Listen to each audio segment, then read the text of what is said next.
Olis, ¿cómo estás? Espero que súper bien, súper bien. Bueno, hemos vuelto a un nuevo video que espero que les guste, que les sea auspicioso, no sé. Estoy muy contenta, les quería contar porque de a poquito va llegando nueva gente. A ver, con que llegue una persona nueva para mí es un montón. Y de verdad me alegra mucho todos los comentarios, yo siempre trato de responder, así que nada, YouTube no te avisa de todos los comentarios, o por lo menos a mí no, pero siempre trato de responder lo posible todos o las dudas, las cosas que me preguntan. Así que nada, también alentarlas a que lo sigan haciendo, a que me sigan comentando y compartiendo, lo que sea. Y nada, también les quería decir que tuvo buena repercusión, que la verdad no me lo esperaban, voy a ser ultra sincera. El video que hice leyendo la vida de Choto, yo no sé si es porque les interesa el arte, la cultura, o porque era como, bueno, este contenido como relajado, distendido, que uno puede poner de fondo y suena lindo y de paso si uno presta atención es como que aprende algo nuevo. Así que guiado por eso traje una nueva lectura también del Renacimiento, de uno de mis artistas favoritos del Renacimiento. Esta vez es un libro que yo tengo.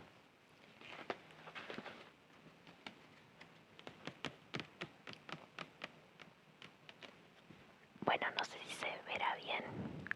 Es un libro bastante viejo. Yo voy a tratar en lo posible de en la descripción siempre dejar bien escrito qué libro es, por si lo encuentran, por si lo quieren buscar. En general estos son libros de difusión, así que se pueden conseguir, pero como es muy viejo, no sé. Pero más allá de eso, hoy en día en internet uno busca y aparecen. Así que, ¿qué traje hoy? Hoy no traigo una biografía, aunque voy a hablar un poquito sobre el artista porque a mí me gusta introducir el tema, ¿no? Em, no me gusta ir directo ahí a la lectura porque se pierden un montón de cosas y siempre con una pequeña introducción, con un comentario, se hace más rico y se disfruta mucho más. Y hoy traigo muchas imágenes para ver. Tengo este libro, bueno, este libro me lo regalaron cuando yo era chiquita, o sea, tenía 11 años, ponele. Me lo regaló mi tío porque él sabía que a mí me gustaban las artes y había ido como a una feria y me compró un montón de libros viejos. Eh, Se ve que era alguien que había estudiado y hace mucho tiempo y esos libros como que quedaron y los vendí. Es un libro de esa, ¿cómo se dice? Nada, de ese lote de libros que me había traído, que yo los guardo, hay muchos leí, otros no. O sea, no los leí en su momento porque eran cosas por ahí un poco muy avanzadas, ¿no? Es una serie de libros que se llaman Forma y Color, eh, que los escribe Albarracín y Sadea, son los editores. Ahora les voy a decir si tiene como alguna editorial específica, pero este es el tomo número 32. Es una serie que se imprimió en España y en Italia en los años 67, o sea, hace un montón, hace casi 60 años, 50, más de 50 años. Imprimieron en Firenze, en Industria Gráfica Il Pronta, sería como el taller de edición, y esta es una edición como traducida al español. ¿Y cuál es el criterio de estos libros? Reunir como grandes ciclos de pintura o conjunto de pinturas como de la historia, ¿no? De la historia del arte. Está bien, a ver, yo como le voy a mostrar algunos de los títulos que vienen. Velázquez en el Museo del Prado, Miguel Ángel, las tumbas de los Medici, las pinturas de Pompeya, Donatello en Padua, los primitivos catalanes, Frangélico en San Marcos, Rafael, las estancias vaticanas, las tumbas de los reyes en Saint-Denis, los tiempolos en Valmarana, la Alhambra, Giotto, los frescos de Asís, Goya, la Quinta del Sordo. Bueno, son muchos. Yo de estos tengo tres. Tengo uno de Goya de como mujeres y tengo otro que no me acuerdo cómo se llama. Acá está, lo traje. Se llama Los tiempolos en Valmarana, perdón. Y este de Goya. Bueno, a ver, yo sé que son los años 60, pero me llamó la atención de que sea, si bien dice como de la historia universal, eh, son todos europeos y europeos occidentales, o sea, ese recorte medio extraño. Yo pensaba, a mí me gusta mucho el arte prehispánico, digo, si fueran ciclos de pintura yo hubiera puesto a Bonampak o a Jacques Chilán de México, pero claro, después me acordé, Bonampak recién el estudio si son los años 90 y digo, bueno, ¿sabes qué? Te la dejo pasar. Conjunto de pinturas. Entonces yo traje La cámara nupcial de Mantua de Andrea Mantegna. Andrea Mantegna es el artista y La cámara nupcial de Mantua es como un ciclo de pintura que él pintó, para la redundancia, en un lugar en Mantua. Pero bueno, vamos a hablar un poquito de quién fue Andrea Mantegna. Mi pintor del Renacimiento italiano favorito. Él fue un artista, o sea, un pintor y un grabador, o sea, como del dibujo y el grabado, y italiano. Yo tengo acá mi pequeño machete porque, bueno, no me acuerdo, que nació en 1431 en Padua y murió en 1506 en Mantua. Algunas cosas destacables, por ejemplo, vieron que en el video anterior yo les hablé de Vasari, que era esta persona, este artista que hacía biografías. Mantegna está en uno de sus libros. Em, y algunos datos como interesantes. Había sido alumno de Francesco Squarcione, que fue un artista también. Y hay un dato como un poco anecdótico, ¿no? Como vemos el de Giotto, que era, ay, que dibujaba, viste, desde que nació él era un artista. Bueno, hay una historia parecida en Mantegna, que supuestamente se cuenta que Mantegna como que nada, vivía ahí en el campo, en Padua, y su papá era de, ¿cómo se llamaba? Como carpintero de esa onda. Y nada, como que el señor Andrea, el niño Andrea, estaba por ahí y algo muy normal en la época, que es para vos ser artista o en general formarte en cualquier gremio, eh, es como que de muy chico te llevaban a trabajar a las instalaciones de entonces Mantegna va como con 10 años supuestamente a trabajar con Squarcione, y este Squarcione, que era como el maestro, era una persona que tenía como una colección de objetos de la antigüedad romana. Entonces él en su taller incentivaba a los alumnos a que copien estas producciones. Ustedes saben, o no sé si sabían, pero el sistema de cómo aprender a pintar, o sea, el gremio estaba formado por un taller donde vos sos como aprendiz, después pasas oficial y después sos maestro. Y Mantegna era como, viste, súper artista, de hecho como que muy joven supo tener encargos importantes. Pero este Squarcione como que le robaba mucho el crédito, porque ustedes saben que trabajan todos juntos en un taller. Entonces un poco este Squarcione lo había adoptado a Mantegna y Mantegna se enojó y como que rompió ese lazo, ese vínculo que ellos tenían, para él ser un artista como independiente, ¿no?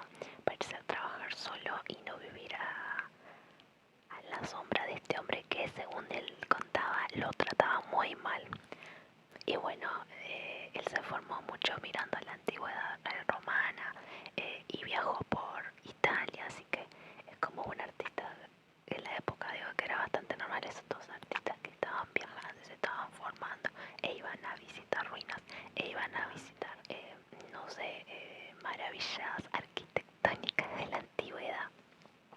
Pero bueno, lo interesante y a lo que nos lleva el texto, es un pequeño texto, la verdad, es de su paso y diría yo su permanencia en Mantua, este lugar al norte de Italia, donde él estuvo trabajando un montón y la cámara nupcial es como su ópera, porque se ve la, ¿cómo se llama? La tapa del libro tiene este paisaje como con un castillo que se está construyendo. Me gusta que es como un estilo también un poco medieval, porque las almenas, que es como un fuerte, tiene la torre, es como bastante medieval, ¿viste? Encima se está construyendo. Es como un poco, ¿no? Esto de un castillo que está preparado para que lo atrás y viene el libro. Es bastante grande porque después vamos a ver que trae las imágenes a color súper grandes y definidas. Entonces vamos a empezar a leer. El texto empieza y dice: Mantua, serena y austera,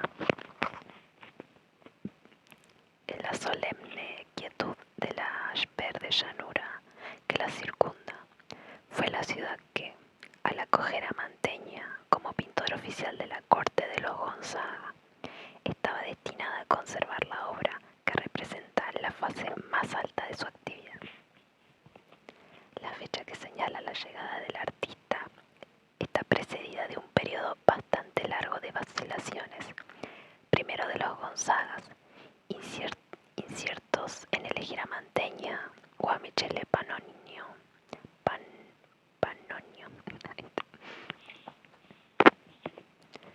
Después, el propio Mantegna, entretenido en otro lugar por compromisos de trabajo y por incertidumbres de naturaleza psicológica, pues llevado en principio a aceptar, tal vez temeroso de la prolongación de la epidemia de peste manifestada en Padua desde 1456, comienza después a dar largas a la partida. Los trabajos emprendidos, los compromisos mantenidos con gente de importancia y aún no terminados, fueron ciertamente los pretextos de que Mantegna se valió para poder madurar su decisión. Lo detenía sobre todo el pensamiento de un servicio que podría acarrearle, entre sus deberes, aparte de la ejecución de las obras pictóricas a las que con gusto ligaba su nombre, el atender a modestos trabajos más de artesano que de pintor, caprichos teatrales, escenografías, bocetos de trajes de máscara, cosas en general decorativas, que únicamente las vastas posibilidades de un gran señor podían confiar a un artista de tanto renombre. Bueno, vieron, al final no era solo pintor y grabador, sino que hoy sería un diseñador. Sin embargo, parece que la discreción y buen sentido de Ludovico Gonzaga fueron en modo de evitar al máximo tales obligaciones, dejando al artista incluso en libertad de trabajar para otros encargos. Todo esto está documentado por una amplia correspondencia que nos permite seguir las etapas de los tratos entre el marqués Ludovico y el pintor. La primera carta es de Gonzaga, que el 5 de enero de 1457 invita a Mantegna a su corte, ofreciéndole títulos nobiliarios, seduciéndolo con promesas de ventajas materiales incluso a las que el pintor, que en Padua y otros lugares se habían debatido siempre en estrecheces pecuniarias, no debía ser indiferente.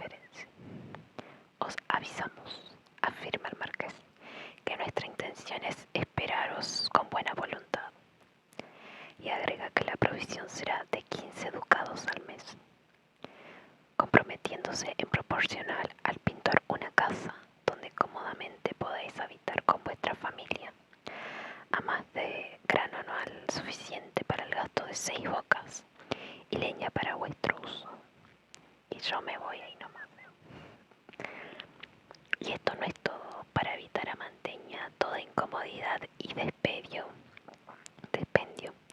enviará una naveta para llevaros con los vuestros y conduciros aquí, para que no gastéis de lo nuestro. Solamente en 1458 el pintor se decía a aceptar la oferta, o sea, un año después. Pero pide todavía tiempo para poder acabar el fondo de altar de San Zeno de Verona, encargado por el humanista Gregorio Correr, que fue casi con certeza el intermediario entre Mantegna y los Gonzaga.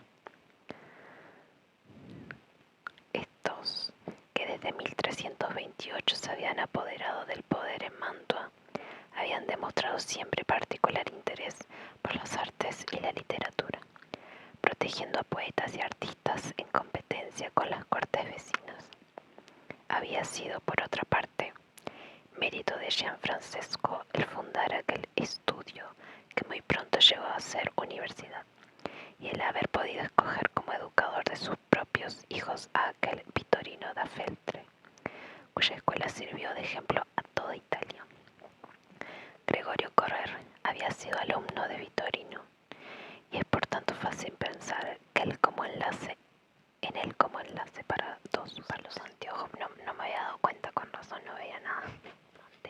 Las embajadas y solicitaciones continuaron todavía hasta todo el año 1459, con extremada paciencia del marqués, que acaso esperaba poder aprovecharse de la hora del pintor, con ocasión de la dieta que se tuvo en Mantua desde mayo de 1459 en febrero hasta 1460, dirigida e inaugurada por Pío II Piccolomini para concentrar las fuerzas de la cristiandad contra el infiel. Aunque falten los documentos para establecer la fecha precisa de la llegada del pintor, se puede afirmar que esta sucedió a finales del 59 y que sus vacilaciones fueron vencidas finalmente por el espejismo de una vida tranquila, extraña, no solo a los disgustos con excursiones, vieron que esa es la que les conté yo, sino a las dificultades que él mismo se procuraba con un carácter sombrío que Aliprandi en 1475 definía: tan molesto y displaciente que no hay hombre alrededor que pueda vivir en paz con él. Porque vieron que yo les conté que Squarcione como que se la juró a Mantegna después de que lo abandone, y este Squarcione como que le hacía un poco la vida imposible, siempre le tiraba mala onda y nada. Pero en esta época la vida social y civil era muy importante, así que me imagino por Mantegna teniendo que lidiar con las malas críticas,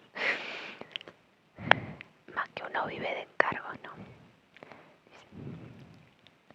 Aparece pues Mantegna en la ciudad lombarda con la aureola de un nombre ya famoso, con un lenguaje pictórico por completo personal. Con los Bellini, se había casado en 1454 con Nicolosa, hija de Jacopo y hermana de Gentile y de Giovanni, que eran otros artistas. Había enriquecido de calidades cromáticas, atenuando sus efectos plásticos, mitigando el culto del mundo clásico, con todas las ventajas de una interpretación más inmediatamente humana de las vicisitudes históricas.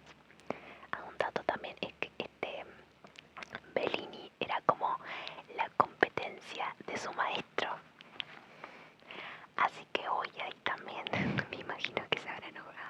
Acá ya entramos en el tema del libro. Dice: el conjunto de edificios de que tal palacio se compone representa y resume la historia de Mantua desde los finales del siglo XIII, cuando Guido Bonacolsi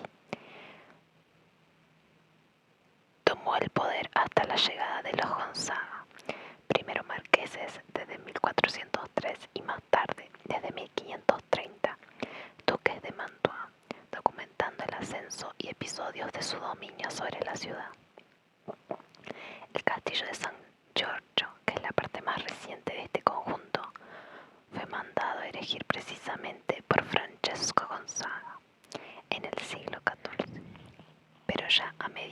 del siglo siguiente.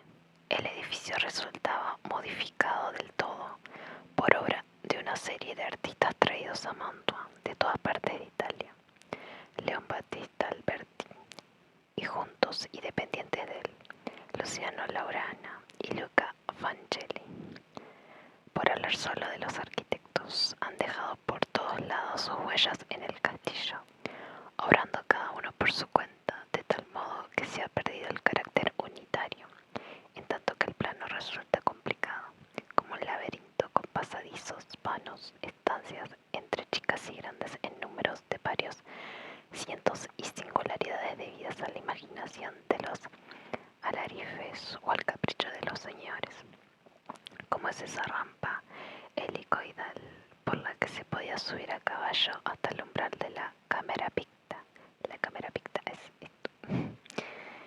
Este aposento, cuyas paredes miden aproximadamente 8 metros de largo y menos de 7 en altura, es más conocida con la denominación de Cámara de los Esposos, que le dio Ridolfi en 1648, haciéndose eco de la tradición popular que había apuntado el interés bárbara de Burgo. La cámara en realidad fue una habitación de respeto donde se recibían a personalidades de viso, que a veces servía de comedor y donde se exponían algunas de las obras de arte más preciosas de los Gonzagas.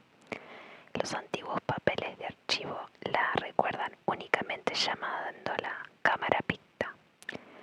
Únicamente 2 paredes están pintadas, las otras 2 debían ser cubiertas con preciosas cortinas de cuero de Córdoba estampadas en oro y forrado de azul. Iguales o semejantes a las simuladas a espaldas de Ludovico Gonzaga y en otros episodios del ciclo pictórico. Eso después se los voy a mostrar. La técnica usada por Mantegna, considerada como un fresco normal, resulta en cambio ser un temple de tipo aún no precisado bien, dirigido, según Giovanni Paganini, a imitar la técnica de la antigua pintura romana. Hipótesis muy sugestiva en el caso del maestro paduano, tan infautado del mundo clásico, hasta el punto de transferirse románticamente en él. Nos refiere el anticuario peronés Felice Feliciano en una relación manuscrita en latín conservada en la Biblioteca Capitular de Treviso. Allí, bajo la fecha 8 Cal Oct 1464, describe una excursión efectuada al lago de Garda con el pintor Mantegna, el también pintor Samuele da Tradate y el arquitecto Giovanni Antenorio, con nombres ficticios y atributos consulares coronados de laurel y tocando la cítara, atravesaron el lago y en la orilla opuesta se dedicaron a buscar restos arqueológicos y a anotar inscripciones antiguas.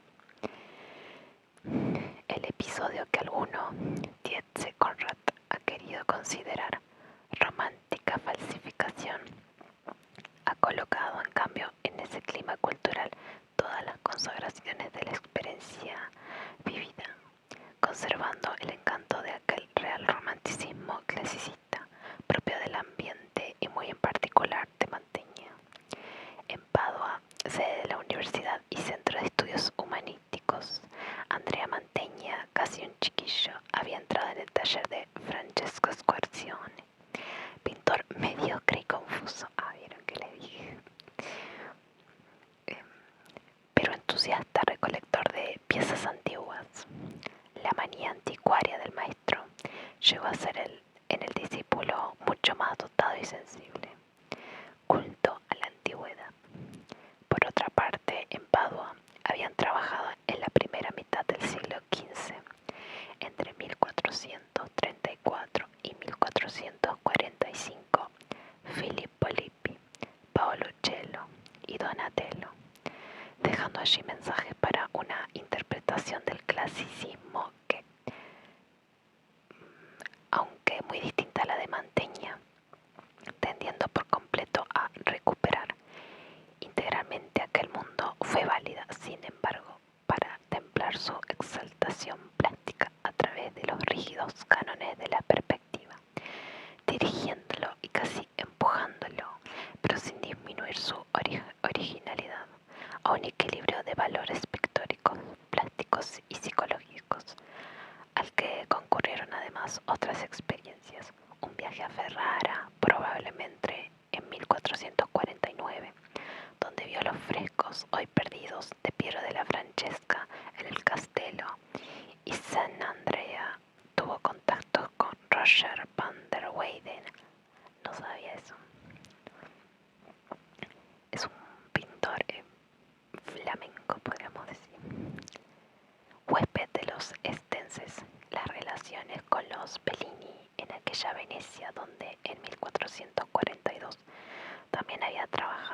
inspiración de nuestro pintor, al que la aspereza de formas de Florentino resultaba por ciento congenial. Un viaje en Toscana, donde en 1466 y 1467 se ha documentado su presencia, en Florencia y en Pisa, completó el bagaje de impresiones, de nociones técnicas y de cultura, poniéndolo en contacto directo con los contemporáneos de vanguardia, desde Poggaiolo a Botticelli. Algo que quería decir, es que dice algo así de clasicismo. Bueno, la palabra está mal usada en este contexto, pues el clasicismo como movimiento viene después. Pero bueno, se lo perdono porque es un libro viejo. Y también me doy cuenta que está escrito un poco extraño, supongo que es porque no es una buena traducción, pero se va entendiendo, ¿no? Seguimos.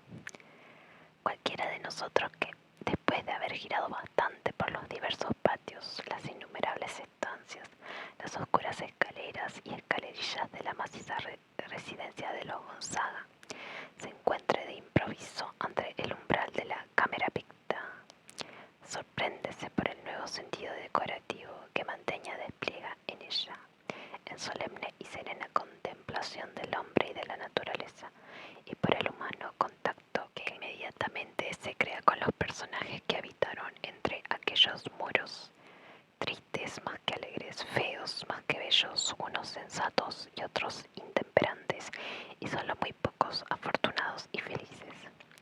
Y si no es posible que nos sintamos uno de ellos por razones históricas, nos es permitido, sin embargo, participar en esta reunión de familia recogida en una lonja, abierta a todo alrededor sobre un paisaje lleno de imágenes y tranquilo, contra un cielo azul y feliz. El mismo cielo que, alzado brevemente los ojos, se abre sobre nosotros en la bóveda, tan profundo y luminoso que no parece pintado. Tan eficaz es la ilusión de espacio, de aire y de luz. La crítica no está toda de acuerdo en la fecha de ejecución de las partes aisladas del ciclo, y también es incierta la interpretación histórica de los dos episodios. Por lo que respecta a la cuestión cronológica, alguien ha propuesto el 1465 para la pared del retrato de familia, que es una pared entera, y el de 1472-74 para la otra pared y la bóveda. Otros han considerado fechable el conjunto en el segundo periodo, pero con referencias para la primera escena ha hecho sucedido un diseño antes. La verdad que no tengo idea, pero seguramente capaz que ya se sepa. Capaz que si lo googleamos sabemos la fecha exacta. No se sabe, siempre aparecen documentos dando vueltas por ahí que te puede dar la pauta. Otros son del parecer que la obra arrancase de la bóveda y las paredes fueran pintadas a la postre, o sea, como después. Se han notado diferencias y discontinuidad de ejecución. Se ha hecho salvedad de las numerosas restauraciones sufridas por el aposento. Se han analizado los elementos históricos, escudriñados los datos fisionómicos, registradas las fuentes y los archivos, mas sin poder eliminar alguna incertidumbre. Igualmente difícil resulta el significado de los episodios. Pero aunque puedan ser diversas las opiniones sobre el fiel significado episódico de las representaciones, los retratos poderosamente individualizados de Mantegna tienen una tal intensidad de expresión que ya no preguntamos cuál haya sido el acontecimiento ocasional que ha dado origen a sus representaciones. Con independencia de cualquier hilo narrativo, nos acercamos a esta pequeña corte que posa algo embarada, pero sin soberbia, ofreciéndose a nuestra curiosidad. Ludovico Gonzaga, hijo de Gianfrancesco y de Paola Malatesta, llevó a los Gonzaga la mala herencia de la escoliosis. Nacido en 1414, heredó en 1444 el marquesado. Había sufrido en su juventud unos agudos celos de su hermano menor, Carlo, de aspecto agradable, de inteligencia viva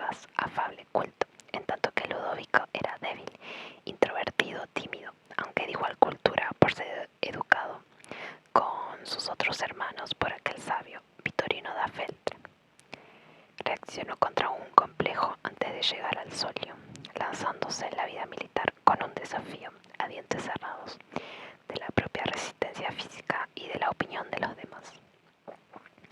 Pero toda su desmesura se calmó cuando, tras la muerte de su hermano, el cúmulo de temores y envidias que le habían suscitado sus instintos peores se agotó de pronto.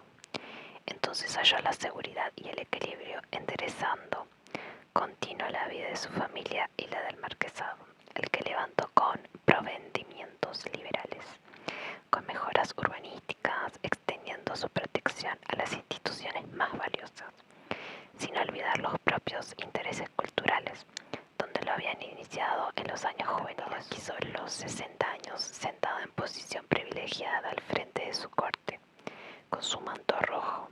Lleva en su rostro los signos de las dificultades superadas y de su carácter decidido, tranquilo y calculador, tanto en la vida privada como en la pública. Bueno, después veremos qué cara tiene. Junto a él, sentada apenas un poco más abajo, Bárbara de Brandenburg, suave pero decidida, se presenta toda encerrada en el vestido pesado, los cabellos aún rubios estirados bajo el velo blanco que desciende sobre la frente. Una frente alta, sin arrugas, en neto contraste con la parte inferior del rostro, de modelado muy realista.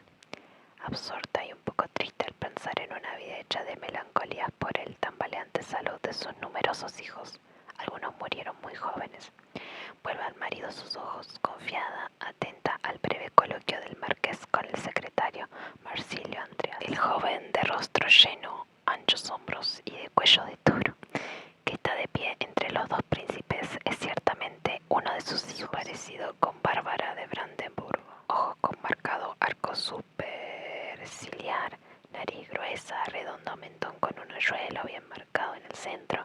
Son rasgos idénticos en la madre y delante de él, muy jovencito, Ludovico, nacido en 1458, delgado, pálido, melancólico, criado con apenas 6 años, protonotario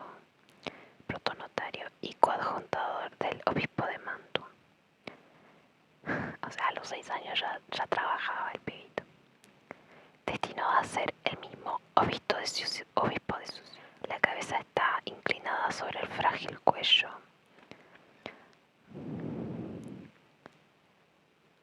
Rosa bajo del birrete rojo.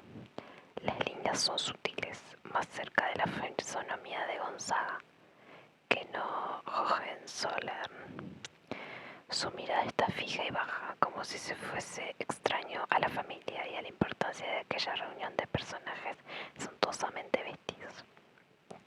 Entre los damascos de la madre y los hermanos, su vestido muy sencillo, casi de clerillo, se vale de un toque tenue de blanco y azul, quizás para acentuar la ya manifiesta sensibilidad de este mozalbete, que tendrá corte en Gazzuolo y repartirá igualmente sus intereses espirituales y terrenos, cultivando a un tiempo teología, poesía, arte y amores. Un poco más abajo de él, casi sumergida por la ampulosa vestimenta de su padre, la última, nacida en 1464.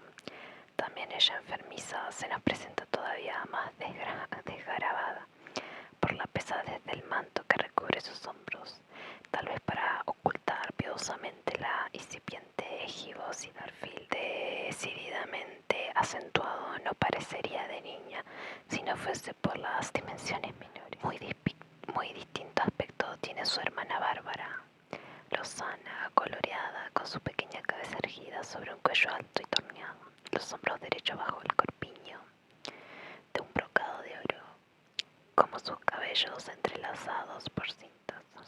Un cierto misterio aletea sobre las otras figuras.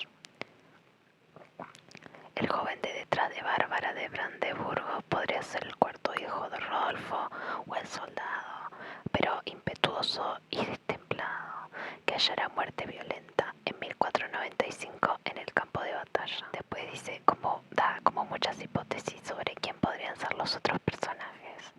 Hay luego una figura que se impone a nuestra atención, a nuestra memoria, independientemente de cualquier interés histórico o biográfico. No tiene nombre alguno, es solamente la enana, que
es su esposa, esta es su hija, esta es la enana que nombra, pobrecita.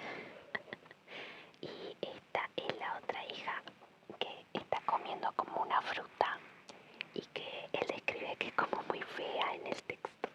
Hay algunos que no sabemos quiénes son y lo que tiene de interesante la imagen es que a diferencia de todas las otras personas que están como muy bien vestidas, acá el señor Gonzaga está vestido con una túnica que es como más casual, es una túnica que se usa para dormir o para andar adentro de la habitación, y teniendo en cuenta el contexto donde se encuentra la imagen, que vieron que dicen que es como un salón donde se recibe visita, que tiene como un carácter público, pero también es como un lugar privado. Está buena esta mezcla entre lo privado, claro, lo privado de él, que está como entre casa, y todas las personas que están en una corte súper público. Y bueno, vemos que está como en un jardín, y estos son, ¿cómo se llaman? Cortinas, que la tela se llama damasco, la tela en realidad, ¿no? Que están pintadas, claro, o sea, es como una ilusión. Acá lo tenemos al señor también un poco ahí, en un detalle, con el gorrito. Acá se ve la túnica bien. Está un poco harto, la verdad, pobre. Esta escena no sabemos bien, porque vieron que tiene una carta en la mano. No sabemos qué carta es. Si es una carta que de verdad existió, que le está dando una noticia. ¿Vieron? Acá. Creo que tiene la carta. Pero lo que sí sabemos es que se trata de una escena ficcional. Digo, estas personas indudablemente, claro, esta reunión como tal no existió, y ahora les voy a mostrar por qué. Acá tenemos a la hija que presumen es el otro hijo. Otra imagen, otro detalle. Esta ya es otra pintura, o sea, otra parte de la pared. Y acá este es el otro hijo que dicen que se parece a él. Y esos niñitos son los hermanitos, que son muy chiquitos. Vieron que dijo que había uno que trabajaba a los 6 años.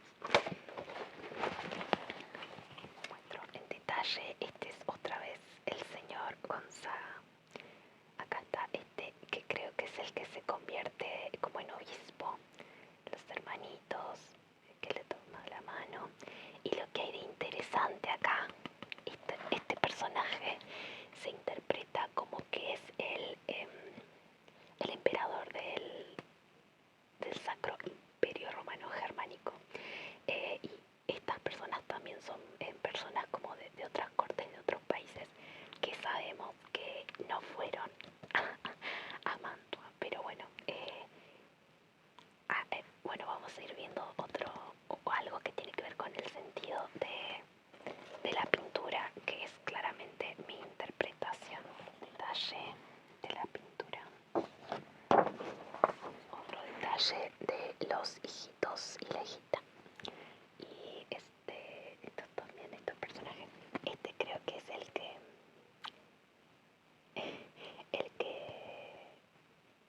que trabaja los 6 años. Acá tenemos otra parte. Acá vieron que se ven las construcciones. Tenemos un caballo y estos personajes con los perritos que son como de casa. Y viendo el perrito me acordé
sueños alados, tipo angelitos. Bueno, no son angelitos, o sí, no sé, bueno.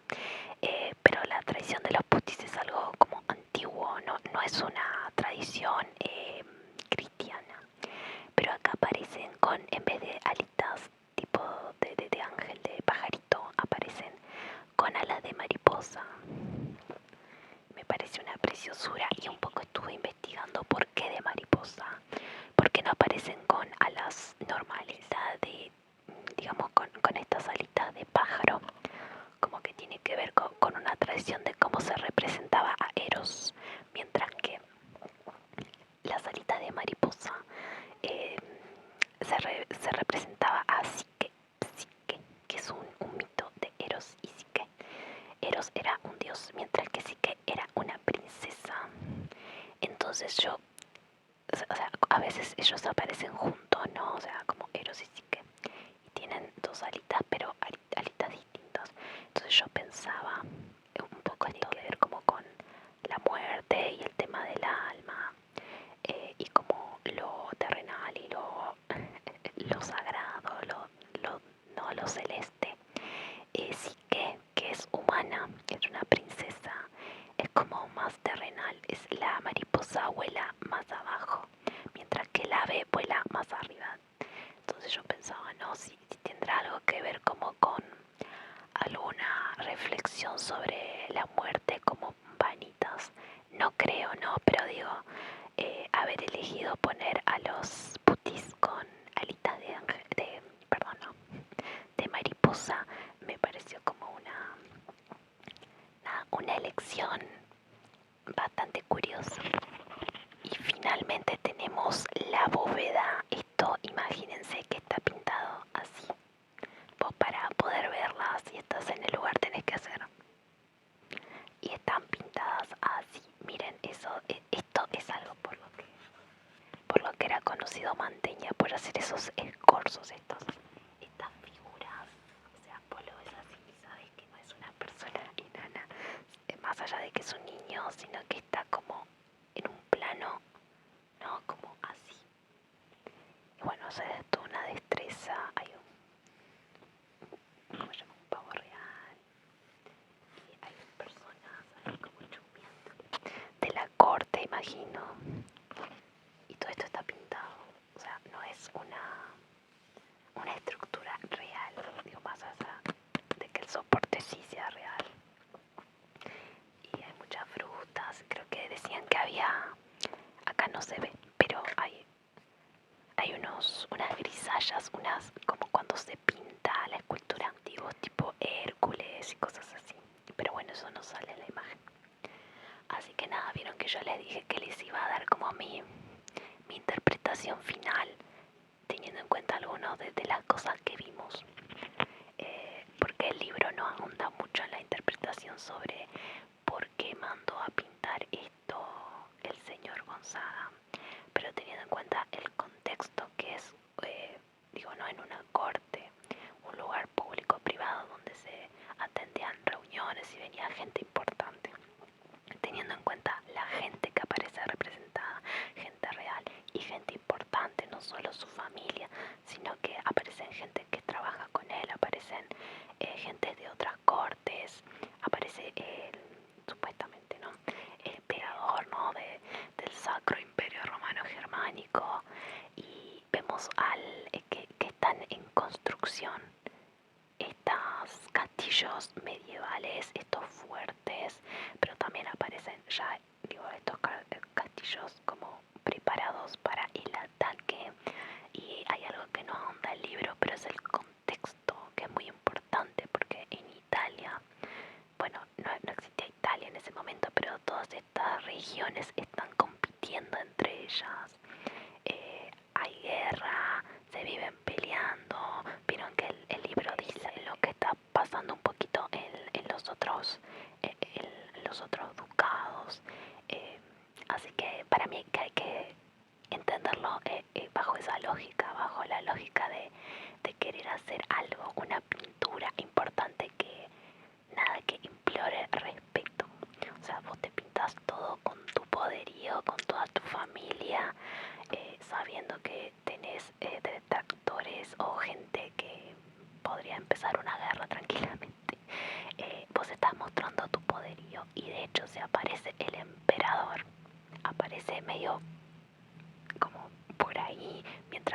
rostro central es este señor Gonzaga que aparece sentado como un rey y no era un rey.